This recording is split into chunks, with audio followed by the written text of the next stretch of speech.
Assalamualaikum warahmatullahi wabarakatuh. Perkenalkan, nama saya Aisyah Nurfazriyat Ahmadanti.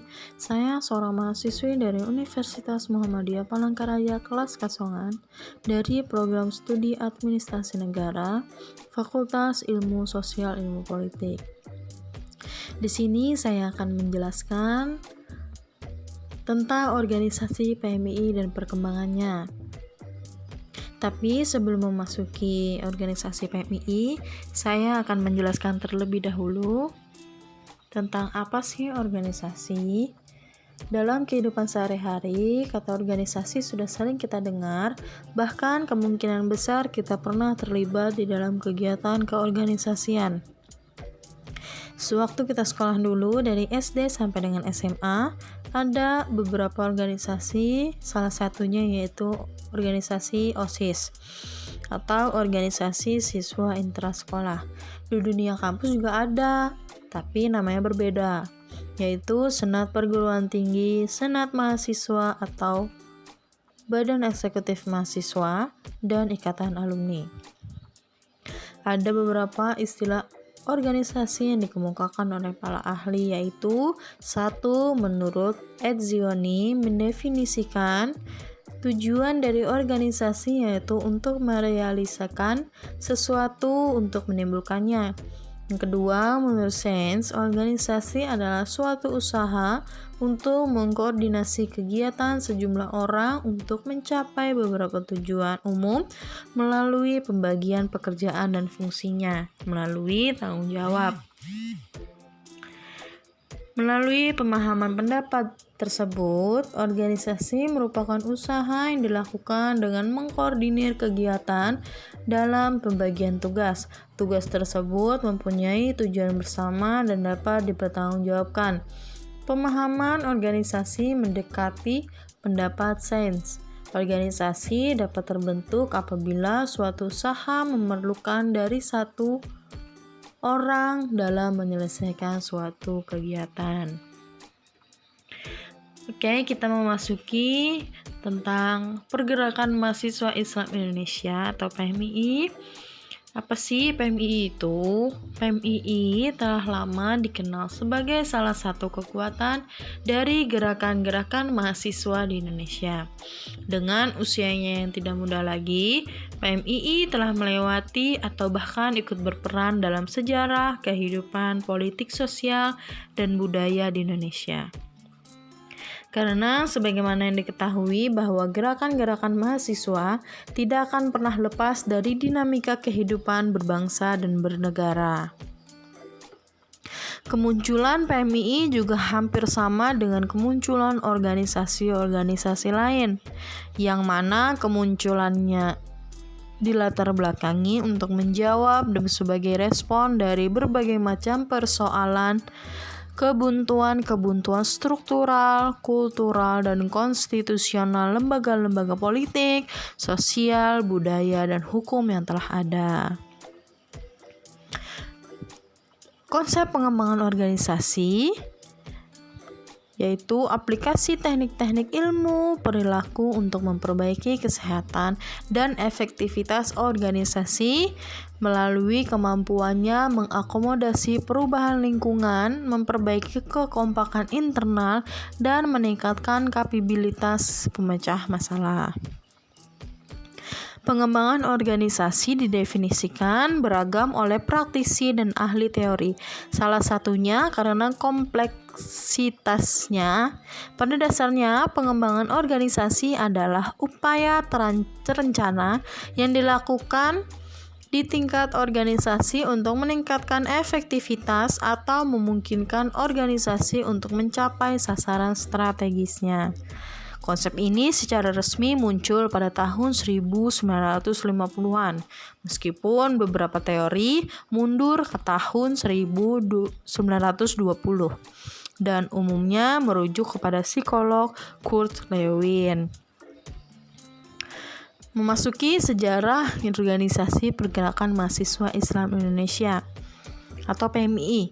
Pergerakan Mahasiswa Islam Indonesia merupakan salah satu elemen mahasiswa yang terus bercita-cita mewujudkan Indonesia ke depan menjadi lebih baik. PMII didirikan di Surabaya pada tanggal 21 Syawal 1379 Hijriah atau bertepatan pada tanggal 17 April 1960 pada buku Konstitusi PMII tahun 2012.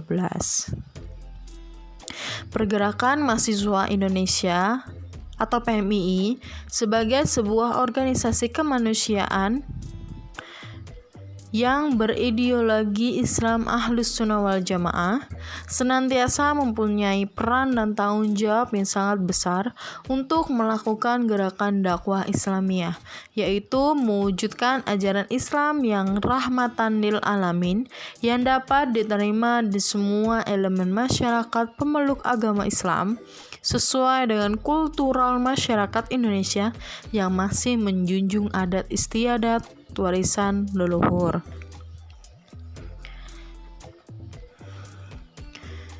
Kemudian perkembangan organisasi pergerakan mahasiswa Indonesia atau PMII.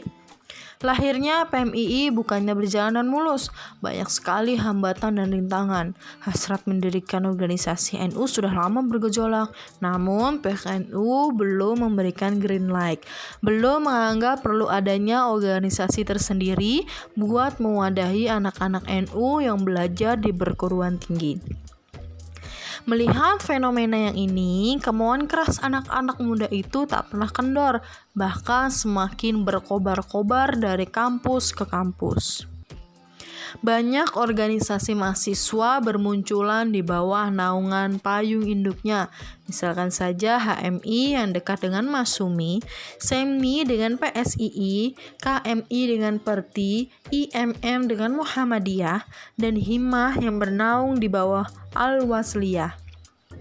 Wajar saja jika kemudian anak-anak NU ingin mendirikan wadah tersendiri dan bernaung di bawah Panji Bintang 9. Dan benar, keinginan itu kemudian diwujudkan dalam bentuk IMANU, Ikatan Mahasiswa Nahdlatul Ulama, pada akhir tahun 1955 yang diprakarsai oleh beberapa tokoh pimpinan pusat IPNU. Namun sayangnya, IMANU tak berumur panjang, dikarenakan PBNU menolak keberadaannya. Ini bisa kita pahami kenapa NU bertindak keras, sebab waktu itu IPNU baru saja lahir pada tanggal 24 Februari 1954. Apa jadinya jika organisasi yang baru lahir aja belum terurus sudah harus menangani hal yang lain? Hal ini logis sekali. Jadi keberatan NU bukan terletak pada prinsip berdirinya IMANU atau PMII, tetapi lebih pada pertimbangan waktu, pembagian tugas, dan efektivitas organisasi. Sejauh pertimbangan-pertimbangan yang terekam dalam dokumen historis, sikap independensi itu tidak lebih dari proses pendewasaan.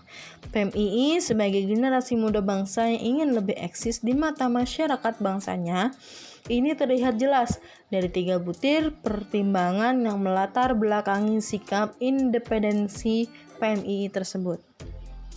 Yang pertama, PMII melihat pembangunan dan pembaharuan mutlak memerlukan insan-insan Indonesia yang berbudi luhur, takwa kepada Allah Subhanahu wa Ta'ala, berilmu dan cakap serta tanggung jawab bagi keberhasilan pembangunan yang dapat dinikmati secara merata oleh seluruh rakyat. Yang kedua, PMII selaku generasi muda Indonesia sadar akan perannya untuk ikut serta bertanggung jawab bagi keberhasilan pembangunan yang dapat dinikmati secara merata oleh seluruh rakyat.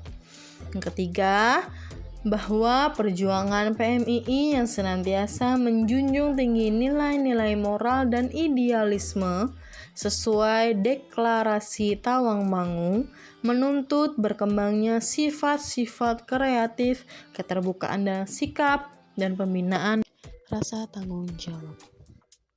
Kita memasuki kesimpulan Pengembangan organisasi merupakan suatu usaha jangka panjang yang didukung oleh pimpinan tinggi untuk memperbaiki proses-proses pemecahan masalah dalam pembaharuan masalah,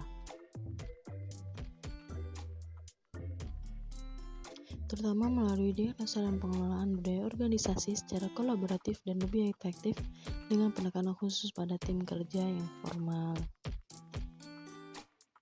tim sementara dan antar kelompok kebudayaan dengan bantuan konsultan, fasilitator, dan dengan penggunaan teori serta teknologi dari ilmu perilaku terapan termasuk penelitian tindakan. Sekian yang dapat saya sampaikan. Salah dan hilaf mohon dimaafkan. Terima kasih atas segala perhatiannya. Saya akhiri. Wassalamualaikum warahmatullahi wabarakatuh. Terima kasih.